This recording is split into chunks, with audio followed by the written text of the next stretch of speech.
ಪೂರಿಗೆ, set ದೋಸೆಗೆ, ಹಾಗೆ ಚಪಾತಿಗಾಗಿರ್ಬೋದು ಮತ್ತು ಗೀ ರೈಸ್ಗಾಗಿರ್ಬೋದು ತುಂಬಾ ಪರ್ಫೆಕ್ಟ್ ಕಾಂಬಿನೇಷನ್ ಆಗಿ ತರಕಾರಿ ಸಾಗುನ ತುಂಬಾ ಸಿಂಪಲ್ಲಾಗಿ ಹಾಗೆ ಈಸಿಯಾಗಿ ಹೇಗೆ ಮಾಡ್ಕೊಳ್ಳೋದು ಅಂತ ನೋಡ್ಕೊಳ್ಳೋಣ ಬನ್ನಿ.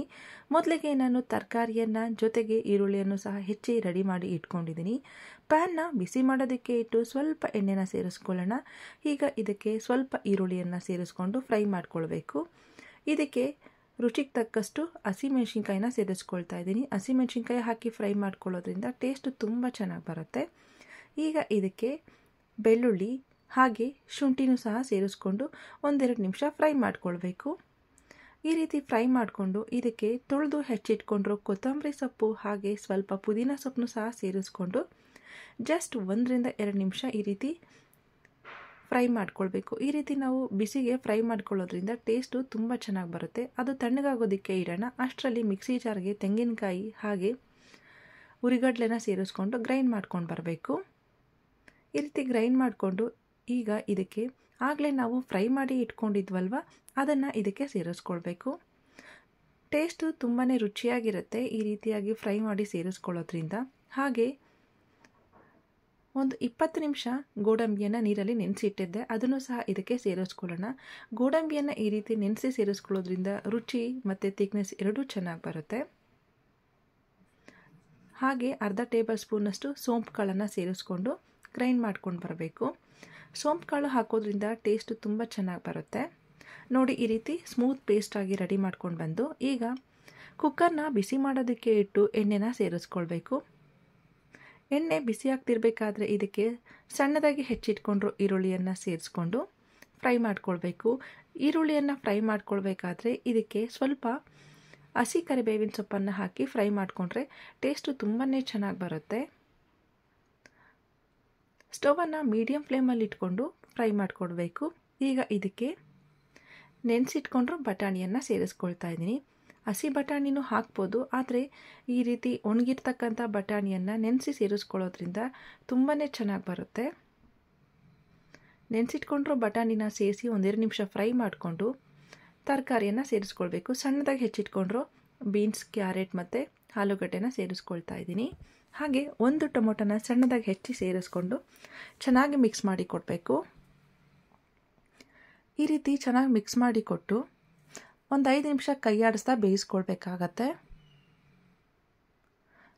ಸ್ವಲ್ಪ ಈ ರೀತಿ ಎಣ್ಣೆಯಲ್ಲಿ ಬೇಯೋದ್ರಿಂದ ಬೇಗ ಬೇಯುತ್ತೆ. ಹಾಗಾಗಿ ಈಗ ಇದಕ್ಕೆ ರುಬ್ಬಿಟ್ಕೊಂಡ್ರು ಮಸಾಲೆನ ಸೇರಿಸ್ಕೊಳ್ಬೇಕು. ಈ ರೀತಿ ರುಬ್ಬಿ ಸೇರಿಸ್ಕೊಳ್ಳೋದ್ರಿಂದ ಟೇಸ್ಟ್ ತುಂಬಾ ಚೆನ್ನಾಗಿ ಬರುತ್ತೆ. ಹಾಗೆ ಥಿಕ್ನೆಸ್ಸು ಸಹ. ಈಗ ರುಬ್ಬಿಟ್ಕೊಂಡ್ರು ಪೇಸ್ಟ್ನ ಆ್ಯಡ್ ಮಾಡಿ ಚೆನ್ನಾಗಿ ಮಿಕ್ಸ್ ಮಾಡಿ ಕೊಡಬೇಕು. ಚೆನ್ನಾಗಿ ಮಿಕ್ಸ್ ಮಾಡಿ ಕೊಟ್ಟು ಹಾಗೆ ಮಿಕ್ಸಿ ಜಾರ್ನ ತೊಳೆದಿರ್ತಕ್ಕಂಥ ನೀರನ್ನು ಸಹ ಸೇರಿಸ್ಕೊಳ್ಳೋಣ.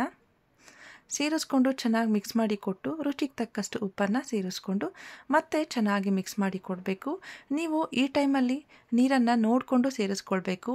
ತುಂಬಾ ಗಟ್ಟಿಯಾಗೂ ಮಾಡಬಾರ್ದು, ಹಾಗಂತ ತುಂಬಾ ತೆಳುವಾಗೂ ಸಹ ಇರಬಾರ್ದು. ಮೀಡಿಯಮ್ ಆಗಿದ್ದರೆ ತುಂಬಾ ಚೆನ್ನಾಗಿರುತ್ತೆ.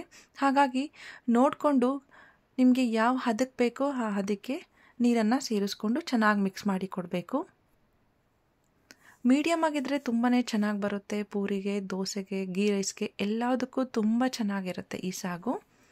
ಈಗ ಇದನ್ನು ಚೆನ್ನಾಗಿ ಮಿಕ್ಸ್ ಮಾಡಿ ಕೊಟ್ಟು ಹಾಗೆ ಉಪ್ಪು ಖಾರನ ನೀವು ಈ ಟೈಮಲ್ಲಿ ಚೆಕ್ ಮಾಡಿಕೊಂಡು ಕುಕ್ಕರ್ ಲಿಡ್ಡನ್ನು ಕ್ಲೋಸ್ ಮಾಡಿ 2 ವಿಷಲ್ ಕೂಗಿಸ್ಕೊಂಡ್ರೆ ಸಾಕು. ಈಗ 2 ವಿಷಲ್ ಆಗಿದೆ, ಓಪನ್ ಮಾಡ್ಕೊಳ್ಳೋಣ. ನೋಡಿ ಎಷ್ಟು ಚೆನ್ನಾಗಾಗಿದೆ ಅಂತ. ಜಸ್ಟ್ 2 ವಿಷಲ್ ಆದರೆ ಸಾಕು. ಈಗ ಇದನ್ನು ಒಮ್ಮೆ ಈ ರೀತಿ ಚೆನ್ನಾಗಿ ಮಿಕ್ಸ್ ಮಾಡಿ ಕೊಟ್ಟು ಮತ್ತೆ ಸ್ಟವನ್ನು ಆನ್ ಮಾಡಿಕೊಂಡು ಜಸ್ಟ್ ಒಂದು 2-3 ನಿಮಿಷ ಕುದಿಸ್ಕೊಳ್ಬೇಕು. ಈ ರೀತಿ ನಾವು ಕುಕ್ಕರ್ ಲಿಡ್ಡನ್ನು ಓಪನ್ ಮಾಡಿ ಕುದಿಸ್ಕೊಳ್ಳೋದ್ರಿಂದ ಟೇಸ್ಟು ತುಂಬ ಚೆನ್ನಾಗಿ ಬರುತ್ತೆ. ಹಾಗೆ ಇದಕ್ಕೆ ಸ್ವಲ್ಪ ಕಸ್ತೂರಿ ಮೇಥಿಯನ್ನು ಸೇರಿಸ್ಕೊಂಡು 1-2 ನಿಮಿಷ ಕುದಿಸ್ಕೊಳ್ಬೇಕು. ಈ ಸಾಗುನ ನೀವು ಮಕ್ಳಿಗೆ ಬ್ರೇಕ್ಫಾಸ್ಟ್ಗಾಗಲಿ ಇನ್ಸ್ಟಂಟಾಗಿ ಮಾಡ್ಕೊಳ್ಬೇಕು ಅಂದರೂ ತುಂಬಾ ರುಚಿಯಾಗಿ ಬರುತ್ತೆ. ಹಾಗೆ ಪೂರಿಗೆ, ದೋಸೆಗೆ, ಇಡ್ಲಿಗೆ ಮತ್ತು ಗೀ ರೈಸ್ಗೆ ಎಲ್ಲದಕ್ಕೂ ಒಂದು ಒಳ್ಳೆ ಪರ್ಫೆಕ್ಟ್ ಕಾಂಬಿನೇಷನ್ನು. ನೋಡ್ತಾ ಇದ್ದೀರಾ ಅಲ್ವಾ ಎಷ್ಟು ಚೆನ್ನಾಗಿ ಬಂದಿದೆ ಅಂತ. ತುಂಬಾ ಕ್ವಿಕ್ಕಾಗಿ ಹಾಗೆ ಈಸಿಯಾಗಿ ಮಾಡ್ಕೊಳ್ಬೋದು. ನಾನಿವತ್ತು ಈ ತರಕಾರಿ ಸಾಗುಗೆ ಪೂರಿಯನ್ನು ಮಾಡ್ಕೊಳ್ತಾ ಇದ್ದೀನಿ. ಪೂರಿಗಂತೂ ಒಂದೊಳ್ಳೆ ಕಾಂಬಿನೇಷನ್ ಅಂತ ಹೇಳ್ಬೋದು. ತುಂಬಾ ಚೆನ್ನಾಗಿರುತ್ತೆ.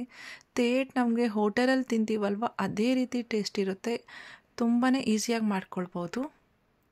ಪೂರಿನೂ ಅಷ್ಟೇ ತುಂಬಾ ಸಾಫ್ಟಾಗಿ ಹಾಗೆ ತುಂಬಾ ಫ್ಲಫಿಯಾಗಿ ಬಂತು.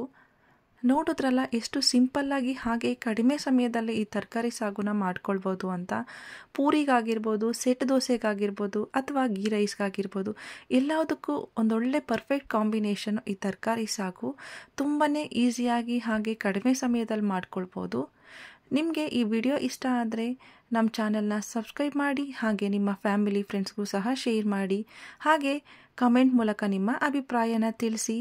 Thank you.